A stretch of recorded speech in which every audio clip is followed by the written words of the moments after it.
ராவணா பார்வையாளர்கள், தமிழ் உறவுகள் மற்றும் ராவணா நல விரும்பிகளுக்கு வணக்கம். இது விடுதலை சிறுத்தைகள் பற்றியான முழு செய்தி. ஒரு பதிவு போட்டிருந்தேன். வழக்கம் போல விடுதலை சிறுத்தைகள் தம்பிகள் 2 பேரும் நினைக்கிறேன் வந்து கீழே ரொம்பவும் தவறான வார்த்தைகளை போட்டு பேசி எழுதியிருந்தாங்க. நான் அப்போவே சொல்லியிருந்தேன், இப்போவும் சொல்கிறேன், நாளைக்கும் சொல்லுவேன். என் மீது வருத்தப்படுபவர்கள், என் மீது கோபப்படக்கூடிய அந்த தோழர்கள், என்னை ஆபாசமாக பேசக்கூடியவர்கள் ஒரே ஒரு முறையேனும் அறிவாலயத்தை நோக்கி அந்த கோபத்தை வீசினார்கள் என்றால் உண்மையிலேயே நீங்கள் விடுதலை சிறுத்தைகளாக இருப்பதற்கு ஒரு நியாயமான அர்த்தம் இருக்குது, காரணம் இருக்கிறது. திமிரி எழுவோம் திருப்பி அடிப்போம் என்ற அந்த முழக்கத்திலும் படி நீங்கள் வளர்ந்துருக்கீங்க அப்படின்றத நம்ம எடுத்துக்கலாம். திரும்ப திரும்ப சொல்ல வரேன். திருமாவளவன் என்பது ஒரு தனி நபர் அல்ல, ஒரு தனிப்பட்ட ஒரு இதுவாக பேசிட்டு போகிறதுக்கான விஷயம். ஒரு சமூகம் சார்ந்து குறிப்பாக விளிம்பு நிலை மக்கள், ஒடுக்கப்பட்ட மக்களினுடைய ஒரு அடையாளமாக பார்க்கக்கூடிய அந்த நபருக்கு எப்படியெல்லாம் ஒரு பாசிச கட்சி இங்கே வந்து எப்படியெல்லாம் ஒரு அழுத்தம் கொடுத்துட்டு இருக்குதுன்றதை பொது விமர்சனமாக நம்ம வைக்கிறோம். அப்படி வைக்கும்போது அதை ஒட்டி ஒரு விமர்சனம் வருதுன்னா நாகரிகமான ஒரு விவாதத்தை வந்து தொடங்கலாம்.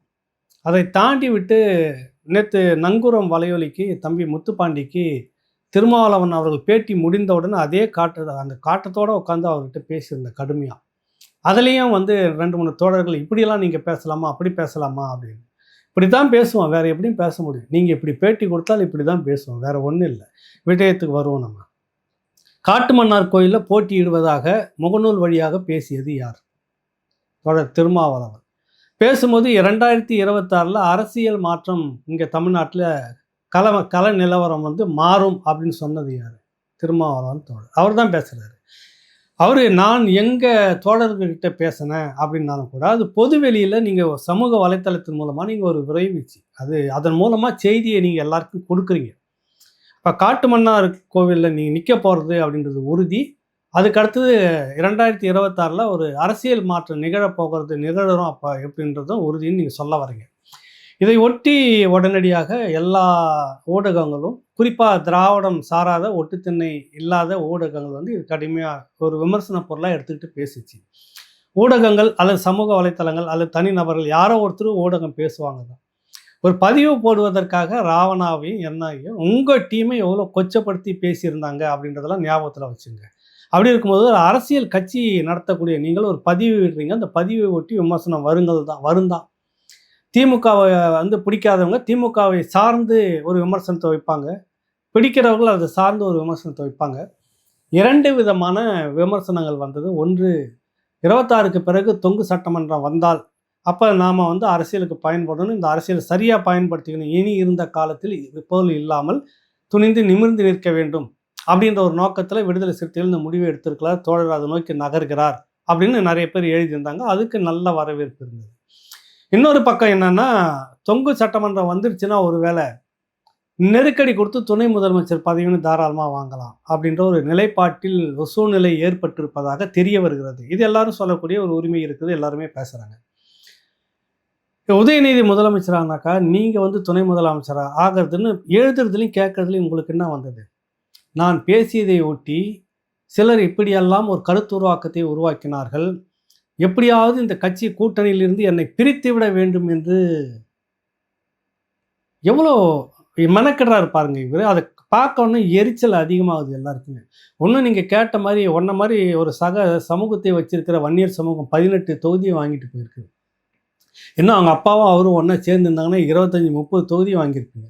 அந்த அளவுக்கு சரிசமமாக ஒரு சமூகத்தை வச்சுட்டு இருக்கிற, ஒடுக்கப்பட்ட மக்கள் சமூகத்தை வச்சுட்டு இருக்கிற நீங்கள் 15 தொகுதியாவது திமுகவில் வாங்கியிருக்கணும். உங்களுக்கு ஒன்று தூக்கி கொடுத்துட்டா உங்களை பிடிக்க முடியாது, உங்களுக்கு கீழே கட்ட உட்காராதுன்னு சொல்லுவாங்களா கிராமத்தில், அந்த மாதிரி நீங்கள் என்னையும் திமுகவையும் பிரிக்க பார்க்கிறாரு. இப்படிலாம் எழுதுகிறவன் எழுதிட்டு போவாங்க. அதுக்கு நீங்கள் வந்து நான் காட்டுமன்னார் கோயிலில் நிற்கலை, எனக்கு எந்த விதமான அரசியல் அர்த்தமும் இல்லை. நான் பெரியவர் இளைய பெருமாள் காங்கிரஸில் மிக பெரும் ஒரு ஆளுமையாக இருந்தவர், அவர் குடும்பத்தினுடைய வாரிசுக்கு ஒரு இடத்த கொடுக்க நான் விரும்புகிறேன் அப்படின்னு ஒற்றை வரியில் ஒரு ட்விட்டரில் போட்டு போக வேண்டியதானே. எதுக்கு வந்து இந்த ப்ரெஸ் மீட் எங்கள் அப்பா குதிருக்குள்ளே இல்லைன்னு நீங்களாகவே ஒன்றுக்கும் விளக்கத்தை தரீங்க. முதல் விளக்கம் வந்து நீங்கள் பேசும்போது வந்து நான் ஏதோ அந்த பதவிக்கு ஆசைப்பட்டு இப்படிலாம் நான் வந்து நான் அதிகாரத்தை எடுத்துக்கணும்னு ஒற்றை சீட்டு கருணாநிதி எனக்கு அவர்கள் மங்களூரில் கொடுத்தப்போ அதை நான் தூக்கி எறிந்து விட்டு வந்தேன். செல்வ பெருந்தகை, இப்பொழுது செல்வ பெருந்தகையாக இருக்கிறவர் அப்போ செல்வமாக இருந்தார். இவருக்கு என்னை நம்பி வந்துட்டார். கடந்த முறையே கொடுக்க முடியாமல் போச்சு, 2001 2006 கொடுப்பேன்னு சொல்லிட்டு நான் அவருக்கு விட்டு கொடுத்தவன் அப்படின்லாம் சொல்ல வர்றாரு. அடுத்தது வந்து என்ன சொல்ல வரீங்க நீங்க காரணம், நான் வந்து நானே இருக்க இல்லைனா பதவியெல்லாம் தூக்கி எறிஞ்சிருவோம் அந்த மாதிரிலாம் நடந்திருக்கிறது. சட்டமன்ற உறுப்பினராக இருந்து திமுக கூட்டணியில் 2½ வருடத்தில் பதவியை ராஜினாமா செய்துவிட்டு வந்தேன் நான். ஏன் ராஜினாமா செய்தீங்க? திமுக என்ன அழுத்தம் கொடுத்தது? அன்னைக்கு காலகட்டத்தில நீங்க என்ன பேசுனீங்க? அதுக்கு பிறகு அதிமுக கூட வந்தோனே நீங்க எவ்வளோ கடுமையா திமுக இந்த மாரி என்னை விளக்க வைத்தார்கள். நீங்க என்ன பேசுனீங்க? இன்னைக்கு அதெல்லாம் மூடி மறைச்சிட்டு, திமுக வந்து 2½ வருஷத்துல ஏன் அந்த பதவிய ராஜினாமா செய்தா? அப்படின்றதெல்லாம் சொல்லிக்கிறீங்க. பதவி எனக்கு ஒரு துச்சம்ன்றீங்க. கொடுத்தவர்களுக்கே மீண்டும் வாய்ப்பு கொடுக்கக்கூடாது என்பதற்காகத்தான் நான் புதியவர்களை இணைத்தேன்ன்றீங்க. இப்ப கொடுத்தவர்களுக்கே வாய்ப்பு கொடுக்கணும்னா, ரவிக்குமார் பாரதிய ஜனதா கட்சியில இருந்து வந்துட்டு இருக்கிறாரு. விடுதலை சிறுத்தைகள் ரவிக்குமார் தானே பேசுறாங்க. அறிஞர் ரவிக்குமார் அப்படின்னு சொல்லிட்டுன்னு. அவருக்கு 3வது முறையாக நாடாளுமன்றம் ஏன் புதியவர்களுக்கு எத்தனை பேர் உங்க கட்சியில உங்க பின்னாடியே காலம் முழுக்க இழந்து சுத்திக்கிட்டே இருக்காங்களே. வன்னியரசு கட்சியில வந்து இணையறதுக்கு முன்னாடி நான் பார்த்தது பாவலன் சொல்லிட்டு ஒருத்தர், அவர் பேரு ஏதோ பேர், அவர் வேற பேரு பாவலன். இப்போ செய்தி தொடர்பான மாநில பொறுப்பில் இருக்கிற தொடக்கத்திலிருந்து உங்களுக்கு கூட முத செல்வ பெருந்தகை இவரும் வந்து உட்காந்துட்டு எங்களை பற்றி யாருமே செய்தியெல்லாம் போடுறதில்ல தொடர், விசிகான்னு எழுத மாட்டாங்க தொடர் அப்படின்னு பேசிக்கிட்டு இருந்த அந்த காலகட்டத்தில் ஒரு செய்தி தொடர்பாளர்னு ஒருத்தர் வெளிப்படையாக வரணும், கொண்டுட்டு வரணும், அவர் மூலமாக தான் நீங்கள் எல்லா செய்தியும் கொண்டு சேர்க்கணும்னு சொன்னப்போ அப்படி கொண்டு வந்து சேர்க்கப்பட்டவர் அந்த பாவலன் இன்றைக்கும் சுற்றிக்கிட்டு தான் இருக்கிறாரு.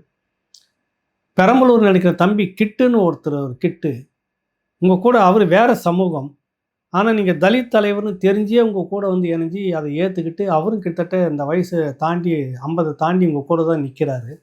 இன்னும் அவருக்கு ஒரு வாய்ப்பையும் கொடுக்கல. அவர் ஏன் நீங்கள் திரும்ப திரும்ப ரவிக்குமாருக்கே கொடுக்கணும்? சிந்தனை செல்வனுக்கு இது 4வது முறை வேட்பாளர், இது 2வது முறை நிற்கிறார், 2 முறை நின்றுட்டார். திரும்ப ஏன் நீங்கள் அவருக்கு கொடுத்துருக்கீங்க? வன்னியரசுக்கு 2வது முறை வாய்ப்புன்னு நினைக்கிறேன். ஒரு முறை வாய்ப்பு, வெற்றியா தோல்வி அதோட ஒதுக்கிடுங்க, அடுத்து புதியவர்கள் கொடுக்குறோன்னு நீங்கள் தொடக்கத்தில் ஏன் அதை செய்யலை? இன்னைக்கு ஏன் இவ்வளவு ஜவ்வு மாதிரி இழுத்துக்கிட்டு ஒரு காரணம் சொல்கிறீங்க? திமுகவை எங்கெங்கெல்லாம் நீங்கள் வந்து பூசி மெழுக முடியுமோ எங்கெல்லாம் அதுக்கு ஒத்தடம் கொடுக்கணும், யாருன்னா கேட்டாங்களா அதை? பாசிசம் பாஜக உள்ளே வந்து விடும், அதற்காகத்தான் நாங்கள். திமுகவை விட ஒரு பாசிச கட்சி தமிழ்நாட்டில் இருக்கா? நீங்கள் மனசாட்சி தொட்டு சொல்லுங்கள். திருமாவளவன் வேங்க வயலில் உங்களையே குற்றவாளியாக மாற்றியது, கொதிச்சிங்க, சிபிஐ விசாரணை என்ன நடந்துச்சா? ஒரு முறையும் லாக்அப் டெத்தில் அட்டவணை பட்டியல் என்ன இறக்கும் போதெல்லாம் நீங்கள் போகிறீங்க, ஒரு கூப்பாடு போகிறீங்க, அதோட நீர்த்து போகிற மாதிரி பண்ணிட்டீங்க. எதையுமே ஒரு முன்னெடுத்துட்டு வந்ததில் எதையும் உங்களுக்கு ஒரு தீர்வாக திமுக கொடுக்கல. 1ஆம் நம்பர் பாசிச கட்சியாக இருப்பது திமுக. அந்த திமுகவுக்கு முட்டு கொடுத்துக்கிட்டு இருக்கிற வேலை உங்களுக்கு மண்டையே இல்லை. முட்டு கொடுத்து மண்டை உடஞ்சி போச்சு, வெறும் முண்டம் தான் இருக்குது. இப்போ இதுக்கு மேலே இந்த கட்சியை விட்டுறக்கூடாது, காப்பாற்றிட்டு போகணும். உன்னை சுற்றி இருக்கக்கூடியவர்கள் எவ்வளோ எதிர்பார்த்துருந்தாங்க. காட்டுமன்னார் கோயிலில் நீங்கள் நிற்கணும், மாநில அரசுக்குள்ளே நீங்கள் வரணும், திருப்பி ஒரு பெரிய பரபரப்பு அரசியல் வரணும்னு நேற்று ஒரு பதிவு போட்டிருந்தேன். 1000 பேர் விறகுனாலும் ஒரு திருமாவளவன் தான் அந்த கட்சி தான். அதில் நான் மாற்று கருத்தே இல்லை. அவருடைய 1/4 நூற்றாண்டுக்கு மேலே அந்த உழைப்பு வந்து கடுமையான உழைப்பு, அதெல்லாம் மாற்று கருத்தே இல்லை. அவர் பட்ட அவமானம், அவர் எதிர்கொண்ட அவமானங்கள், இதெல்லாம் வந்து வேறு யாருன்னா சந்திச்சிருக்க முடியுமானா இல்லை. அவ்வளோ சாதிய ரீதியாக எல்லாமும் பட்டார். இப்படியெல்லாம் செய்து இந்த கட்சி இன்னைக்கு நிலைநிறுத்தியிருக்கிறார். இவருக்கு மாற்றாக உடைச்சிருவோம், பிரிச்சிருவோன்னு சொல்கிறாங்களே, எத்தனை உடைப்பு வந்தாலும் அது விசிக, அது திருமாவளவன் தான். அதில் மாற்று கருத்தே இல்லை. அந்த திருமாவளவன் என்கிற கருங்கல்லை இப்பொழுது கரையான் அரிக்க தொடங்கி இருக்கிறதா, அரிக்குமா அப்படின்னு நான் எழுதியிருந்தேன். இதுக்கு வந்து முட்டு கொடுத்துன்னு எழுதிங்கிறானுங்க தம்பிங்க. அறிவாலயத்தில் போய் கேள்வியை கேளுங்கயா. 7800 கோடி இந்த கருணாநிதியினுடைய மகன் ஸ்டாலின் அட்டவணை பட்டியலின மக்களுக்காக வந்த நிதியை தூக்கி திருப்பி அனுப்பினார். அவங்க ஒப்ப முட்டு பணமான அங்கே கேட்டு இருக்கணுமா இல்லையா? இது திராவிடத்தினுடைய பாசிசமா இல்லையா? உங்களை போல பெரியாரை சொல்லலை, சமூக நீதி சொல்லலை, எந்த உருட்டும் உருட்டில் ஒரு டசனுக்கு மேலே கரிஞ்சட்ட கோஷ்டியை வச்சுக்கிட்டு நாங்கள் சமூக நீதி பார்வையில் எந்த உருட்டும் உருட்டில் தெலுங்கானா, தெலுங்கானாவிலையும் அட்டவணை பிரிவு மக்களுக்கு வந்தது. இளைஞர்கள்லாம் கூப்பிட்டு ஆளுக்கு 10 லட்சம் ரூபாய் மத்திய அரசினுடைய நிதி, அது ஒடுக்கப்பட்ட மக்களுக்குன்னு கொடுக்குற பணம். அது அங்கே முறையாக செயல்படுத்திட்டு இருக்காங்க. சுயமாக தொழில் செய்துங்க மேலே வாங்க. இவர் என்ன இவங்க அப்பா முட்டு காசு இந்த ஏன்னா திருமாவளவன்கள் இங்கே போஸ்டர் ஒட்டிக்கிட்டே இருக்கணும், மண்டை உடஞ்சி போகிற அளவுக்கு முட்டு கொடுத்துக்கிட்டே இருக்கணும், தனியாக கொடியை எடுத்து எழுந்திடக்கூடாது. இவ்வளவு நாளாந்தர வேலை செய்கிற திமுகன்ற அதை விட பாசிச கட்சி எதனா இருக்குதா? ஏன்னா காரணங்கள் நீங்கள் சொல்லிகிட்டே இருக்கிறீங்க. நீங்கள் வந்துட்டு எங்களுக்கு இனப்படுகொலை காங்கிரஸ் இனப்படுகொலை செய்தது, அந்த கட்சியை நீங்கள் எப்படி அதை விட அது முக்கியம் இல்லை, அதையே பேசிகிட்டு இருக்க முடியாது. பாசிச பாஜகனுடைய கொடூர முகத்தை வந்து நம்ம அனுமதிக்கக்கூடாது தமிழ்நாட்டில். என்ன வந்து தமிழ்நாட்டில் பாஜக கீழ்ச்சிது, என்ன கீழ்ச்சி போட்டுரும்? உலகமே பார்த்து மிரண்டது. குஜராத் கொடுங்கலவரம், குஜராத் கலவரம், மத கலவரம். எத்தனை 100 பேர் இறந்தார்கள். கோத்ரா ரயில் நிலையம். அந்த காலகட்டத்திலேயே திமுக அதன் கூட கூட்டணியில் இருந்துச்சா இல்லையா? அந்த திமுக கூட நீங்க கூட்டணி இருந்தீங்களா இல்லையா? எங்க நியாயப்படுத்துறீங்க? எனக்கு புரியல திருமாவளவன் அவர்களே. ஒரு விஷயமும் புரியல. அதை விட ஒரு பாசிசம் இருக்குதா பாஜக? அந்த பாஜகவோடு திமுக கூட்டணி இருந்திருக்கிறது. அந்த கூட்டணியில் நீங்கள் இருந்திருக்கிறீர்கள். அதுக்கு பிறகு இனப்படுகொலை 2009 செய்த காங்கிரஸ், பேரினவாத அந்த இனப்படுகொலை செய்த காங்கிரஸ் கூட திமுக, அந்த திமுகவோடு நீங்கள் அனுசரிச்சுன்னு கூட இருந்திருக்கீங்க. கேட்டால் இனப்படுகொலையை இன்னும் பேசிக்கொண்டே இருக்கலாம்னா பேசணும். நான் தான் பேசணும், நீங்கள் தான் பேசணும். வேற எவன் பேசுவாங்க இனப்படுகொலையை பற்றி?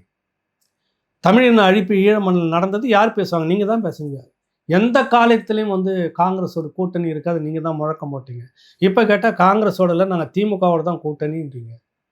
பாஜகவோட எப்படி திமுக கூட்டணி இருந்துச்சு? அது பாசிச பாஜக ஒரு பெரிய மத கலவரத்தை நடத்திச்சு எப்படின்னு கேட்டாக்கா அதுக்கு வேற காரணம் சொல்றீங்க. எந்த இடத்தில் நீங்கள் நிலையாக நிற்கிறீங்க எனக்கு புரியல. எனக்கு பாசிசம்னா அது பாஜக செய்யறதும் பாசிசம் தான், திமுக செய்யறதும் பாசிசம் தான். இப்போ திமுக இவ்வளவு பாசிச புத்தியோட இருக்குது. இது கூட சேர்ந்துக்கிட்டு பாஜக அது பாசிசம் உள்ள வந்துடும்னா தமிழ்நாட்டுக்குள்ள இந்த பாஜக என்ன செய்திருக்கா சொல்லுங்க எனக்கு. கருணாநிதி கும்பலை விட ஸ்டாலின் கும்பலோட பெரும் கேடு செய்திருக்கிறதா அந்த பட்டியலின மக்களுக்கும் பொதுமக்களுக்குமே நான் சொல்கிறேன். சொல்லுங்க. இந்த 21லேருந்து இந்த தேதி வரைக்கும் எத்தனை சட்டம் ஒழுங்கு பிரச்சனை, எவ்வளவு அத்துமீறல்கள், எவ்வளவு கொள்ளை, அனுமதிக்கப்படாத கல்குவாரியில் வரக்கூடிய எத்தனை ஆயிரம் கோடி போயிட்டுருக்கு, மணலில் எவ்வளவு சுருட்டல், எவ்வளவு கொள்ளை, இது என்ன எந்த பாசிசத்தில் வருதெல்லாம்? பத்திரிகையாளர்கள் மீது தாக்குதல், இதெல்லாம் எங்கே நடந்திருக்கு? பாஜக தமிழ்நாட்டுக்குள்ளே நுழைஞ்சி இதெல்லாம் யார் நடத்திட்டு இருக்காங்க? இப்போ பாஜகவா திமுகவா? பாசிச பாஜக உள்ளே வந்துடும். அதனால் நாங்கள் திமுக. இந்த உருட்டு ஒன்று எத்தனை காலத்துக்கு உருட்டிட்டு இருப்பீங்க? உங்கள் கோவணத்தை உருவிட்டு இருக்கிறாங்க. எஞ்சி இருக்கிறது கோவணம் தான். உங்களுடைய கோட்டு ஷூட்டு எல்லாமே அம்பேத்கர் கொடுத்தது எல்லாம் அறிவாலயம் கட்டிட்டு கோவணத்தோடு நிற்க வச்சுருக்கோங்களா? நான் அப்படி தான் சொல்லுவேன். அந்த நிலைக்கு வந்துட்ட பிறகும் கூட நீங்கள் யோசிக்காமல் திரும்ப திரும்ப திமுகவுக்கும் பூச்சி கொடுத்து முழுகிக்கிட்டே இருக்கீங்க. என்ன அட்டவணை பிரிவு மக்களுக்கு இது செய்திருச்சு? ஏன் அதுக்கு நீங்கள் இவ்வளோ முட்டு கொடுக்கணும்? அதுக்கு ஏன் இவ்வளவு காரணம்? நான் பதவிக்கு ஆசைப்படலைனாக்கா நீங்கள் பதவியை ராஜினாமா பண்ணிட்டு திமுக கிளை கழகமாக சேர்ந்துருங்க. எதுக்கு விடுதலை சிறுத்தைகள் கட்சி? இன்னொரு அமைப்பு வரட்டும், அது கொஞ்சம் வீரியமாக வரட்டும், ஒடுக்கப்பட்ட மக்களுக்கு ஏதோ நல்லது கெட்டது செய்யட்டும். இப்படி தான் வந்த ஏர்போர்ட் மூர்த்தியா நீங்கள் இப்படி பண்ணி சிறையில் வச்சிங்க 5 மாதம். என்ன நடந்தது? சாதாரண அடிதடி வழக்கு. இதை விட கொடூரமாக விசிகாவை எத்தனை இடத்துல நடந்ததுன்னா நீங்கள் காம்ப்ரமைஸ் பண்ணிட்டு போயிருக்கீங்க இந்த திமுக கும்பலோடு. நடந்திருக்குதா இல்லையா? திமுக கும்பல் எத்தனை இடத்துல விசிக நிர்வாகிகளை அவமானப்படுத்தியிருக்கு, அசிங்கப்படுத்தியிருக்கு. அங்கெல்லாம் கூனி குறுகிக்கிட்டு போனீங்க. இப்போ சமீபத்தில் துரைமுருகன் பிரச்சாரத்தை தொடங்குறாரு. பக்கத்தில் அவங்க மகன் இருக்கிறாரு. அந்த மாவட்ட பொறுப்பு நிர்வாகின்றதுக்காக விசிக ப்ளூ சட்டை போட்டுன்னு பக்கத்தில் ஏறி வர்றாரு. கீழே இறங்கி போயான்னு. இந்த அவமானத்தெல்லாம் சகிச்சுக்கிட்டு, இவரதை விட கேடுகட்ட அவமானம், அடி உதையெல்லாம் சகிச்சுக்கிட்டு நீங்கள் ட்ராவல் பண்ணுறப்போ ஏர்போர்ட் மூர்த்தி மேலே இப்படி ஒரு சாதாரண வழக்கு விட்டுட்டு போகலாமே. சகோதரன் தானே. எதுக்கு குண்டாஸ் வரைக்கும் போட்டு சிறையில் 5 மாதம் வச்சுட்டு இருந்தீங்க? உங்களை தவிர யாருமே வளரக்கூடாது இந்த கேள்வி வருதா இல்லையா? எங்களை போன்றவர்கள் இப்போ பேசுறதுக்கு கொதிச்சு போகிறீங்க. இப்போ நேற்றுக்கு ஒரு பேட்டி லக்ஷ்மின்னு சொல்லிட்டு, லக்ஷ்மி ராமகிருஷ்ணன் நினைக்கிறேன் அந்த சகோதரி பத்திரிகையாளர். அவங்க ஏதோ அந்த பத்திரிகையில் இருக்கிறாங்க. அவங்க பெரிய இன்டலெக்சுவல், திமுகனுடைய ஆதரவில் மிகப்பெரிய இன்டலெக்சுவல். இன்றைக்கி அவங்க அந்த பத்திரிகையாளர் நல வாரியமும் ஏதோ அதில் குழுவில் இருக்கிறாங்க. முழுக்க முழுக்க திருமாவளவனை கொச்சைப்படுத்தி சிறுமைப்படுத்தி தான் பேட்டியை கொடுத்துருக்காங்க. ஏதோ திமுக வாங்க வாங்க வாசலாக உட்காந்து நாங்களே உங்களுக்கு வாரி கொடுக்குறோம் 8 தொகுதி, நீங்கள் விருப்பப்பட்ட தொகுதியை கேளுங்க அப்படின்னு வச்சுன்னு உட்காந்துட்டு இருந்து திருமாவளவன் தான் டெல்லிக்கு ஓடிட்டார். உடனே சரி வாங்க இந்த தொகுதி வேணுமான்னு கேட்குறோன்றப்ப இல்லை நான் நாளைய மறுநாள் தான் வருகிறேன்னு அப்படியே லேட்டாக தான் வந்தார். வந்தவர் கூட சரியாக முடிவு எடுக்கலை. இந்த தொகுதி வேணும்னா அந்த தொகுதி வேணான்னாரு. ஏன்னா அது ஏற்கனவே வெற்றி பெற்றவருடைய தொகுதி, அவங்களுக்கே கொடுத்துடக்கூடாது, பழைய ஆட்களுக்கு கொடுத்துடக்கூடாதுன்ற ஒரு நினைப்பு அவருக்கு இருந்தது. டெல்லியில் யார் பேச்சே கேட்டுக்கிட்டு திருமாவளவன் இப்படியெல்லாம் பேசுகிறார், பழைய ஆட்களுக்கு கொடுக்கல, அந்த பழைய ஆட்கள் எல்லாம் திமுக ஆட்கள்னு அவர் நினச்சிக்கிட்டாரு. இவ்வளவும் பேசியிருக்கிற அங்கே யாருன்னா ஒரு விடுதலை சிறுத்தைகள்காரர் யாராவது ஒருத்தர் அந்த பக்கம் எழுதுறீங்களா, பேசுகிறீங்களா? இங்கே ஏகலைவன் ராவணான பாஞ்சிக்கிட்டு வந்துடுறீங்களா? அந்த இடத்துல ஒரு மானமுள்ள ரோசமுள்ள உங்கள் தலைவன் திருமாவளவனை அவ்வளோ இது எழுதியிருக்காங்க. டேமேஜ் தான் அது. அப்படி ஒன்று நடக்கவே இல்லை. திருமாவளவனை தொடர்ந்து அவமானப்படுத்திட்டு இருக்கு திமுக. 8 தொகுதி என்றல, நேத்து வந்த முந்தா நாள் வந்த தொகுதியை கழுவி கழுவி ஊத்திட்டு வந்த தேமுதிகவுக்கு பட்டுன்னு தூக்கி பார்த்து உங்களுக்கு இவ்வளவு அடி அடிச்சு, வாயிலையும் பின்னாடியும் அடிச்சு, ரத்த கலரியாக்கி 8 தொகுதி. அதுலயும் கேட்டது கிடையாது. கேட்டா திருமாவளவன் தான் வேணான்னுட்டார். சொந்த கட்சியில தாங்கிட்ட இருக்கக்கூடிய சட்டமன்ற உறுப்பினருக்கு நீ எந்த தொகுதியில நிக்கணும், நிக்கக்கூடாதுன்னு இந்த திருமாவளவன் முடிவு எடுக்கணுமா? திமுக முடிவு எடுக்கணுமா? இதை நாங்க பேசணுமா? திருமாவளவன் பேசினாரா சமூக வலைத்தளத்துல? அவர் தான் பேசினாரு. ஷாநவாஸ் ஆளுநர் ஷாநவாஸ் அவர் ஏற்கனவே இந்த நாகப்பட்டினம் வேண்டாம் என்று சொல்லிவிட்டார் என்று திமுக சொல்லி தான் எங்களுக்கு தெரிகிறது. இப்படி இதுக்கு பிறகு ஒரு மானங்கட்ட கட்சியில தலைவன் பதவி நமக்கு. அது நீங்க தான் சொல்றீங்க. ஒரு மனவலியை தந்தது அப்படின்னு சொல்லிட்டு தொடர்ச்சியாக அப்படி இருக்குதுன்னு. அப்புறம் கேட்டால் பாசிச பாஜக, திமுகவினுடைய பாசிசத்தை விட வேற எதனா இதெல்லாம் அதில் வருதா இல்லை சொல்லுங்க நீங்கள். எவ்வளவு முரண்பாடுகள் நீங்கள் தான் சொல்கிறீங்க இப்படிலாம் நடந்துச்சுன்னு. அப்புறம் வலிய உட்காந்துட்டு 3/4 மணி நேரம் ஜவ்வா இழுத்துட்டு யாருன்னா கேட்டாங்களா ஷாநவாஸ் இந்தந்த ஊருக்கு பிரச்சாரத்துக்கு போகிறாருன்னு? அந்த ஷாநவாஸை எதிர்த்து உங்கள் கட்சியில் எத்தனை பேர் பேசிகிட்டு இருந்தாங்க? அத்தனை பேர் மூஞ்சிலையும் உங்களுக்காக பேசினவங்க மூஞ்சில நீங்கள் கரியை பூசிட்டு உட்காந்துட்டு இருக்கிறீங்க. ஷாநவாஸ் கட்சிக்குள்ளே இருக்கிறார், ஒரு பிரச்சாரம் போகிறார். அவர் தான் பெரிய ரைட் அப் டீமை வச்சு ஒரு மாதிரி பேசி முடிச்சுட்டு போனார். அப்படியே விட்டுட்டு போங்க. அதுக்கு பதில் தான் அப்துல் ரஹ்மான் கொடுத்துருக்கீங்க. அவருன்னா பிராமணர் பூநூல் போட்ட பார்ப்பனர், அவர் முஸ்லீம் தானே. அவருக்கு பற்றி இவரை கொடுத்துட்டோம், முடிஞ்சு போய் சொல்ல தான் புதியவருக்கு வாய்ப்பு நீங்கள் சொல்லிட்டு இருக்கிறீங்க, கொடுத்துட்டோம், முடிச்சுட்டு போங்க. ஏன் இவ்வளோ தடுமாற்றம் திருமாவளவன் அவர்களுக்கு? எவ்வளோ ஒரு கம்பீரமாக நின்றுட்டு இருந்தீங்க ஒரு காலகட்டத்தில். செதைச்சி உங்களை கொண்டு வந்துட்டு உங்களுடைய கோட்டு ஷூ டை எல்லாத்தையுமே உருவிக்கிட்டு கோவணத்தில் நிற்கிற மாதிரி செய்திருக்கு திமுக. இன்றைக்கி நீங்கள் அதை நான் திரும்பி பார்க்க மாட்டேன், எனக்கு எப்படி இருந்தாலும் இந்த சனாதானம் வரக்கூடாது, இதுதான் வரும்னா இந்த நடத்துகிற திமுக சனாதானத்துக்கு யார் பதில் சொல்லுவாங்க? சரி, கடைசியாக நீங்கள் சீட்டு கொடுத்தீங்க காட்டுமன்னார் கோயிலில், நான் நிற்கலை, சீட்டு கொடுத்தீங்க. இப்போ எப்போ சொல்கிறீங்க? நேற்று 4ஆம் தேதி மாலையில் நீங்கள் செய்தியாளர் சந்திச்சீங்க. ஆனால் ஒரு வாரத்துக்கு முன்பாகவே அங்கே நடந்த திமுக நிர்வாகிகள் கூட்டத்தில் அந்த மாவட்ட மந்திரி பன்னீர்செல்வத்தினுடைய மகன் என்ன பேசியிருக்கிறார் நிர்வாகிகள் மத்தியில்? எல்லா இடத்துலையும் பானை சின்னத்தை மட்டுமே வரீங்க, திருமாவளவன்ற பேரை போடாதீங்க. ஒரு வாரத்துக்கு முன்பாக இது நடந்திருக்குதா இல்லையா? நீங்கள் திமுக நிர்வாகிகிட்ட பேசிட்டு மனசாட்சியோடு என்கிட்ட பேசுங்க. திருமாவளவன் அவங்க தம்பிங்களும் தோழர்களும் ஒரு வாரத்துக்கு முன்னாடி, ஒரு 4 நாளைக்கு முன்னாடியே முடிவாயிடுச்சு. திருமாவளவன் நிற்கக்கூடாது, நிற்க போகிறதில்லை, நிற்கக்கூடாது. எப்பொழுது நாம் குறிப்பிட்ட ஆட்களுக்கு கட்சியில் சீட்டு கொடுக்குற திருமாவளவன் அவர் காட்டுமன்னார் கோயிலில் நிற்கக்கூடாது, நின்னார்னா எப்படி ஜெயிச்சிருவார், நெருக்கடி கொடுத்தாலும் ஜெயிச்சிருவார், நின்னா நம்ம ஒத்துழைக்கக்கூடாது. அந்த மனப்பான்மையில் தான் இல்லை அவர் நிற்க மாட்டார்னு ஒரு மாற்று கட்சி மாவட்ட நிர்வாகம் முடிவெடுத்து பேசியதா இல்லையா? பானை சின்னத்தை மட்டும் வரீங்க, திருமாவளவன் பெயரை எழுதாதீங்க. நடந்துச்சா இல்லையா? நீங்கள் நேற்று மாலையில் தான் ப்ரெஸ் மீட் கொடுக்குறீங்க, நான் நிற்கலை. என்ன நடக்குது கட்சிக்குள்ளே? உங்கள் கட்சியை நீங்கள் நடத்துகிறீங்களா, திமுக நடத்துதா? இதுதான் கேட்குறோம். இப்போ பாசிச பாஜகவில் திமுக பாசிச எங்கே இருக்குதா? இந்த லட்சணத்தில் உங்களுக்கும் எல்லாம் உங்கள் கூட்டம் தான் ஆதரிச்சுட்டு இருந்த அந்த பத்திரிக்கையாளர் அம்மா லட்சுமி அவங்கள எல்லாம் உங்கள் கூட்டத்தினுடைய தான் அவங்களுக்கு ரைட்டன் மாதிரி இருந்துட்டு இருந்தாங்க. எல்லாம் உங்கள் ஆட்கள் தான், தெரியும் யார் என்னன்னு. அது உங்களை என்ன சொல்லுது, நீங்கள் டெல்லிக்கு போயிட்டு வந்த பிறகு இப்போ இடையில காட்டுமன்னார் கோயிலில் நிற்க போகிறதா சொன்னதை ஒட்டி பரபரப்பாக பேசப்பட்டதில்ல, அப்போ அது பேசி போடுது. டெல்லியில் போயிட்டு வந்த பிற்பாடு தான் திருமாவளவனோட ஒரு மாற்றம் வருகிறது. அவர் திமுக மீது குற்றச்சாட்டுகளாக வைக்கணுன்றதுக்காக இப்படிலாம் ஒரு பிரச்சனை ஏற்பட்டு நெருக்கடி கொடுக்குறாரு அப்படின்னு அவங்க திமுகவுக்காக தான் பேசி ஆகணும். ஆனால் நேற்று வரைக்கும் உங்கள் கூட தோழமையோட சுற்றிக்கிட்டு இருந்தவங்களே பேச வச்சுருக்காங்கல்ல, நீங்கள் அங்கே ஏற்று உங்களால் கேட்க முடியல. சரி, இப்போ கடைசியாக தொகுதியை நீங்கள் யார்கிட்ட கொடுத்துருக்கீங்க? காங்கிரஸ் கட்சியில், காங்கிரஸ் பேர் இயக்கத்தில் மிக பெரும் ஒரு ஆளுமையாக பெருந்தலைவர் காமராஜர் பெரிய ஒரு போராளியாக இருந்தவர். இப்படிலாம் இருந்துட்டு இருந்தாக்கா அது நல்லா இருக்காது, நீ அரசியலுக்குள்ளவான்னு பெருந்தலைவர் காமராஜர் கொண்டு வராரு இளைய பெருமாளை. காங்கிரஸ் கட்சியில் தான் நாங்கள் நிற்கிறார் தொடர்ந்து. அந்த இளைய பெருமாளை நீங்கள் எப்படிலாம் கொச்சப்படுத்திருக்கீங்க கடந்த காலத்தில், அது நம்ம பேச வேணாம், விடுங்க.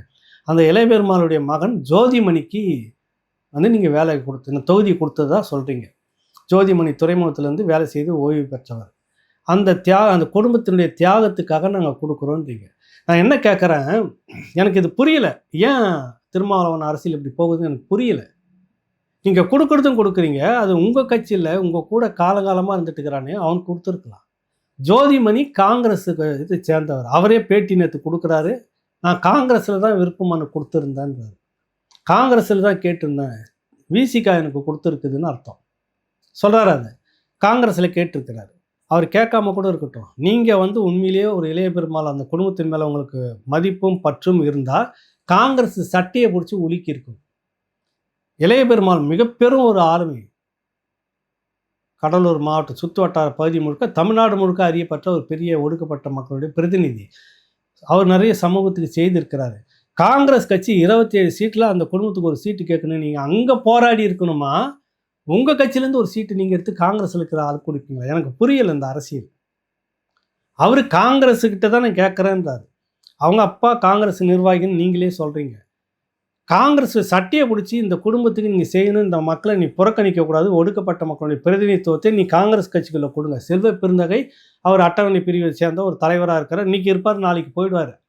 அதிகாரம் இடம் வேணும்ல, அதிகார இடம் வேணும்ல, அது யாருக்கு கொடுக்கணும்? அது ஒரு சட்டமன்ற உறுப்பினர். அப்போ காங்கிரஸில் யார் ஒருத்தர் கொடுப்பீங்க? கொடுங்க நீங்கள் அப்படின்னு அங்கே சட்டையை பிடிச்சி நீங்கள் கேட்டு வாங்கி கொடுப்பீங்களா? என் கட்சியிலேருந்து ஒன்று நான் தியாகம் பண்ணுறேன்னா இந்த மாதிரி வெளியில் இருக்கிற நிறைய பேருக்கு கூப்பிட்டு கொடுத்துருக்குறேன்னு. அந்த மாவட்டத்திலே ஒருத்தர் இருக்கிறார், ஐயாசாமின்னு. எனக்கு தெரிஞ்சு தொடக்க காலகட்டத்தில் ரொம்ப தொடக்க காலகட்டத்தில் திருமாவளவன், அப்புறம் அதுக்கு பிற்பாடு தான் செல்வ பெருந்தகை கிருஷ்ணசாமி கிட்டேருந்து வந்துட்டார். கால் உடஞ்சி மருத்துவமனையில் இருக்கிறப்ப அந்த மருத்துவமனை அந்த ஜன்னல் வழியாக திருமாவளவன் நின்று பேசுவோம். நாங்கள் அங்கே நின்றுட்டு இருந்தோம். அப்போ அதுக்கு பிறகு தான் இவங்கெல்லாம் வராங்க, செல்வ பெருந்தகையெல்லாம் வராங்க. அது தொடக்க காலத்தில் இருந்தவர் வந்து பேர் கருப்புசாமி இருந்தாங்க. இந்த பக்கம் பொன்ராஜின்னு இன்னொருத்தர் இருந்தார். கருப்புசாமியெல்லாம் தொடக்க காலத்தில் நிறைய சிறை போய் கடைசி அவர் இறந்துட்டார். அந்த குடும்பத்தில் அவங்க மனைவி இருக்காங்க, கூப்பிட்டு கொடுங்க.